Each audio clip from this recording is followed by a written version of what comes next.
Hello, this is your moment with me, your friend Cyrus. Today, I have a thought that I want us to digest together. The biggest problem that we face today is not the question what, but it is the question how. And that is why my discussion with you today is simply called Make It Work. You and I don't have a problem with what we're supposed to do. We don't have a problem at all with lack of information on what we're supposed to do. The biggest problem we have is the problem of strategy. You can have a vision, you can have a dream, but you also need to have an implementation strategy. And I'm calling it strategy because in your strategy, you must be as convinced as you are in your vision. Lack of conviction will cause you to fail, not because you cannot, but because you're not persuaded yourself about it. I also want to bring to your attention that no one will jump into your vision, no one will fund your vision, no one will sacrifice for your vision, no one will volunteer in your vision unless they see that you are convinced about what you want to do.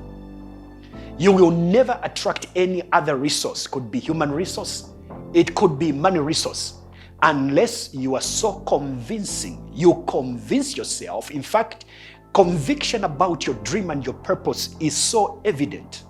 It illuminates. It can show that you know what you're talking about and you know where you want to go. The problem is about the conviction of what we want to be, where we want to be at. So that's why I'm bringing you to this issue, that the beginning point in achieving, of course, it's knowing your vision, but that we know already. The critical aspect in this matter is being persuaded, pushing ourselves to make it work. My brother, my sister, let's make it work. No one will make it work for us except we ourselves. Yes, of course, there's the aspect of writing the vision. That's all right. I appreciate that, because any vision that is not written down is not good enough for implementation. But writing down the vision is just the beginning of the steps that you have to take. Once you write the vision, it doesn't mean that it's going to work out itself. It doesn't mean that it's going to implement itself. Then we need an implementation strategy. And it's at that moment when our inner courage comes out. Our inner courage begins to defeat every shadow of doubt, every fear of failure. Let me talk about fear of failure for a second. I want you to know that it is okay to fail in life.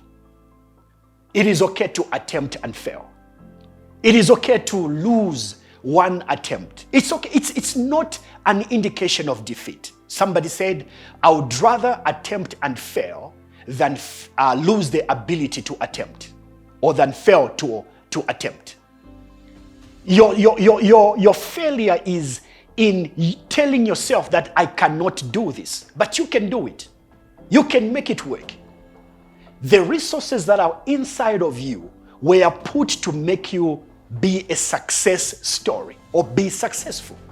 It was not meant to make you a failure. You may be running an organization, you may be running a business, you may be running a church, you may be running a political party, whatever it is. I just want you to know that you can make it work. Let me go further as I go to winding up my discussion with you. As a leader, you don't have to know everything. But you need to possess one quality. Number one, being teachable. But number two, also understanding that you don't have everything within you. You have to rely on external resources. That is called leadership. Leadership is not doing it yourself. Leadership is mobilizing people, identifying people with key resources that you don't have. People who know better than you do, people who've got a particular skill that you don't have.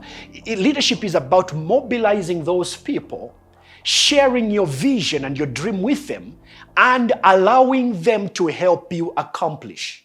So you need to go beyond the pride of self, of saying people will think it is them who made me achieve.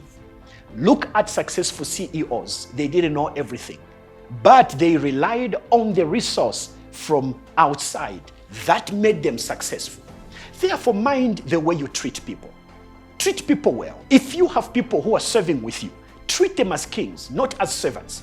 Treat them as important and special, not as things that you are helping. No, treat them well, because your success is embedded in them. Your success is in the management of the resources around you. My brother, you can make it work. And that is why God has not made you an island. He has allowed people to surround you. In conclusion, Paul says, I can do all things through Christ who strengthens me. Let me conclude by saying that your conviction can show on the face. The reason why people are going to come on board to help you and to support you is because they have seen the courage and the conviction in you. If you don't show that you are going to succeed, no one is ready to put anything in your project. You can make it, and you can make it work. Pray for that conviction. Resurrect that conviction within you that you were created to be a successful story. You were created to make it work. You were created to make it happen. Therefore, your dream that is dying, make it happen. The dream that is slipping off your fingers, make it work. The dream that has been in the grave for so long, make it work. That is what you possess on the inside of you. You may fail today, but that's not the conclusion of your story. Make it work. I love you. I look forward to seeing you again next week at the same time. My name is Cyrus on this wonderful moment. God bless you. Bye-bye.